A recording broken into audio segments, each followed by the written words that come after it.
Olá pessoal, está começando mais um conteúdo exclusivo para vocês, diretamente do Japão, com as principais novidades que aconteceram no país até a data do dia 4 de dezembro de 2024. Hoje falaremos sobre uma possibilidade de aumento do imposto de importação de produtos japoneses do lado dos Estados Unidos, um dos maiores clientes atualmente do Japão. Poderia significar um grande declínio da indústria automobilística. A gente vai falar um pouco mais sobre isso, também sobre o terremoto que aconteceu mais ao sul da província de Ibaraki-ken, também sobre o aumento das tarifas JR, né, que podem aumentar aí desde a sua fundação, primeiro aumento significativo, ou seja, algo que foge muito à realidade. E a Coreia do Sul, que entrou em lei marcial, a gente vai entender exatamente o que isso significa e por que essa medida não durou muito tempo. Então, tudo isso e muito mais, já sabe, fica até o final do vídeo e já clica no botãozinho do like aqui embaixo, o like da informação, para ficar super antenado sobre o que acontece no país. E tô gostando de ver os comentários, o pessoal tá bem engajado. Ontem a gente falou sobre a questão da dificuldade de estar postando todos os dias. A gente teve uma chuva de comentários positivos. Muito obrigado a todos vocês. A gente faz esse trabalho para a comunidade. Isso é muito importante porque vocês se fortalecem também através dessas notícias, mas também fortalece o nosso trabalho e me fortalece, porque através dos comentários positivos de vocês a gente ganha bastante energia para conseguir continuar mantendo o nosso trabalho. Pode ser no horário diferente do usual, mas a gente sempre tenta o nosso possível. Então, vamos lá. Começando pela primeira notícia, um terremoto de magnitude 4.3 atingiu em cheio mais ao sul da província de Ibaraki-ken. Acabou afetando as províncias adjacentes como Saitama-ken, Guma-ken, Tochigi-ken e Chiba-ken. Então, a intensidade sentida na superfície chegou a 3, né? Realmente é um terremoto que com certeza foi sentido. Se você mora nessa região, já avisa se você sentiu esse terremoto que aconteceu hoje às 19h11. E vamos lá, mais detalhes com relação ao plano malévolo, alguns poderiam dizer, do futuro presidente dos Estados Unidos, Donald Trump, que pretende ou tem essa intenção de aumentar os impostos de importação do Japão. Seguindo uma medida que aconteceu já com os produtos mexicanos e canadenses, aumentou-se a alíquota tributária em 25% dos produtos, portanto, produzidos nesses países. Se a regra se mantém, ou se a tendência se mantém, o Japão pode ser afetado por essa medida. Isso porque qual seria a diferença de característica de mercado ou de dependência entre esses países? Lembrando que o México já produz bastante veículos para os Estados Unidos. Tem muitas montadoras americanas que estão presentes no México, que produzem veículos lá, que exportam para os Estados Unidos, ou mesmo montadoras de outros países. Então isso mostra uma mudança na dinâmica. Os Estados Unidos ele quer se fechar, né, com relação à indústria, favorecendo a produção local e, obviamente, isso tem grandes implicações, né, no mercado internacional. A gente já vai falar sobre as implicações sobre isso, mas eu queria passar um recado importante para vocês sobre passagens aéreas. O momento não está muito bom para quem quer comprar passagens aéreas. A verdade é que a melhor fase já foi, principalmente para quem procura passagem somente de ida. As passagens somente de ida estão custando verdadeiramente uma fortuna para quem viaja do Brasil para o Japão. Se você pesquisar no Google, o Google não mente. Os preços, em média, estão em torno de R$8.000, só ida.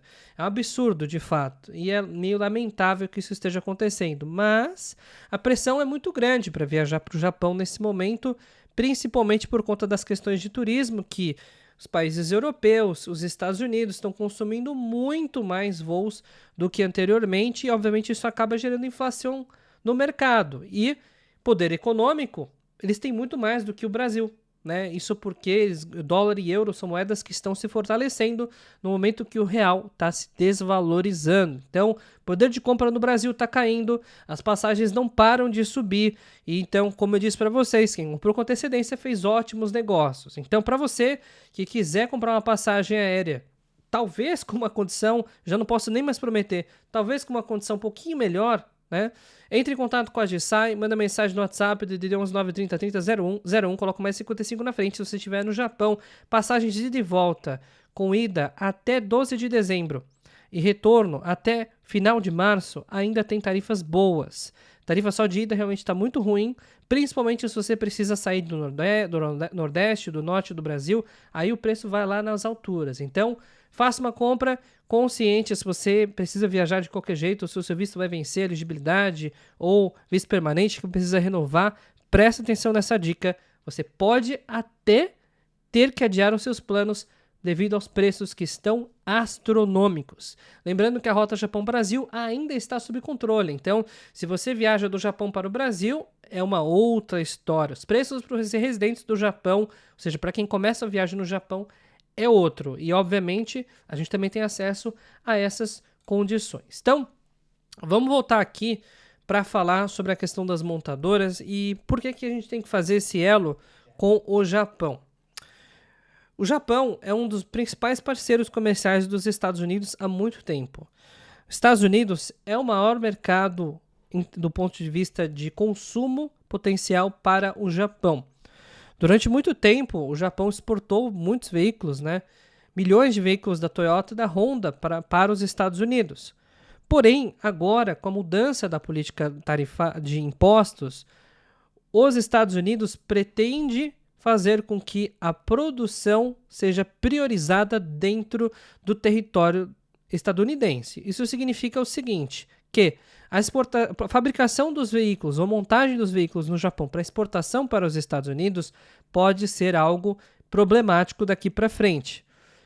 Isso porque os impostos já aumentaram para o México e já aumentaram para o Canadá. E não foi pouco, a gente está falando de 25%. Dito isso, a gente tem um novo cenário aqui, em que talvez os investimentos da Toyota, da Honda, por exemplo, nos Estados Unidos, eles aumentem para a produção lá e a produção dos veículos no Japão caia, se não despenquem, né? Isso porque o mercado norte-americano também visa a prioridade das marcas nacionais. Pelo menos isso está sendo dito por muitos especialistas econômicos. Dito isso, você que trabalha em autopeças, por que eu estou falando isso? Porque eu quero falar com vocês que trabalham em autopeças, mas de uma forma mais técnica. Se preparem para um ano difícil. 2025 não será melhor do que 2024, que já foi muito problemático. Então, se a gente estava com aquela questão de ano que vem vai ser melhor, lamento informar, mas o ano que vem provavelmente será muito pior do que esse ano. Isso porque o maior mercado consumidor de veículos japoneses está dando um sinal muito claro que não vai importar os veículos do Japão e quer que eles sejam produzidos em território estadunidense. Então, a situação é essa. O drama de quem trabalha no Japão, infelizmente, aumenta um pouco mais depois dessa notícia. E Gyro East prepara um primeiro aumento de tarifa desde a sua fundação, ou seja, um aumento muito significativo deve ocorrer, né? Segundo o Gyro East, existe uma defasagem muito grande dos preços praticados neste momento, então se prepara porque vai vir bomba. Do ponto de vista prático, a gente está falando de aumento de mais de 10%, de um transporte que já não é barato, né? Para quem pega transporte, trem, ônibus no Japão, sabe que custa mas muitas vezes mais caro do que no Brasil, né? A gente muitas vezes reclama no Brasil que é caro e tudo, nem se compara, né? Então, realmente é complicado, o transporte no Japão já é caro, vai ficar mais caro ainda, principalmente para você que não trabalha em empresa formal e que paga esse vale para vocês, né? Isso significa que você vai ter que desembolsar cada vez mais para se deslocar no Japão. E lei marcial foi decretada e depois revogada na Coreia do Sul. Pois é, que bagunça que está acontecendo por lá. A princípio, analisando a situação, eu até tinha imaginado que tinha acontecido alguma coisa relacionada com a Coreia do Norte. Mas não, tem a ver com uma situação relacionada à oposição do governo da Coreia do Sul, né? E devido a algumas instabilidades na aprovação do orçamento e alguns outros temas, Yoon atual presidente sul-coreano decretou lei marcial. Só para vocês terem uma ideia, a lei marcial tem muitas implicações. Depois pesquisa no Google para poder entender um pouco melhor, mas eu vou resumir aqui para vocês. Significa que os militares assumem temporariamente o governo e as questões civis são colocadas em segundo plano. Surreal, né? Assim, e a gente fala da Coreia do Norte, que é uma ditadura, mas o Sul, nesse dia, não esteve muito diferente disso. E o presidente Yoon agora já é alvo de processo de impeachment, exatamente, por conta de uma ação irresponsável, pelo menos segundo aí os sul-coreanos. Essa medida é muito drástica, né? A lei marcial geralmente é decretada em períodos de guerra, então, ou pré-guerra. A situação, portanto, é bastante delicada por lá, né? Então, a confusão está reinando no país, muita gente na dúvida sobre o que ele quis fazer com isso, mas fato é, dar os poderes para as pessoas erradas pode resultar em situações como essa. E não sou eu que estou dizendo isso na minha opinião. Isso é a opinião dos especialistas políticos que analisam a situação da Coreia do Sul nesse momento. Enquanto isso, a Coreia do Norte destrói torres de transmissão do complexo industrial, né? E que, obviamente, existem pontos de transmissão de eletricidade, conexões entre o Norte e o Sul.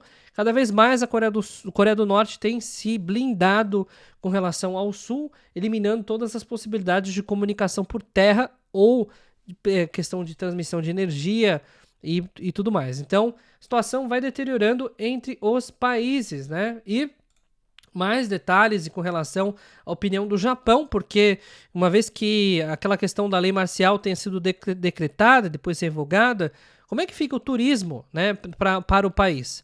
Por enquanto, nenhuma alteração, né, porque ela foi decretada e foi revogada. Então, inicialmente, havia uma preocupação muito grande, depois isso acaba caindo, né, menos de 24 horas após o seu decreto. Então, por enquanto, segue normal as viagens para a Coreia do Sul. E mais detalhes com relação à China, que proibiu exportações de determinados minerais essenciais para a produção nos Estados Unidos. Então, uma retaliação ao aumento muito significativo dos produtos chineses. Então, não foram só o Canadá e o México que sofreram com os aumentos dos impostos. Agora a gente está falando da China, e a China faz a retaliação, e essa é a nova ordem global, né?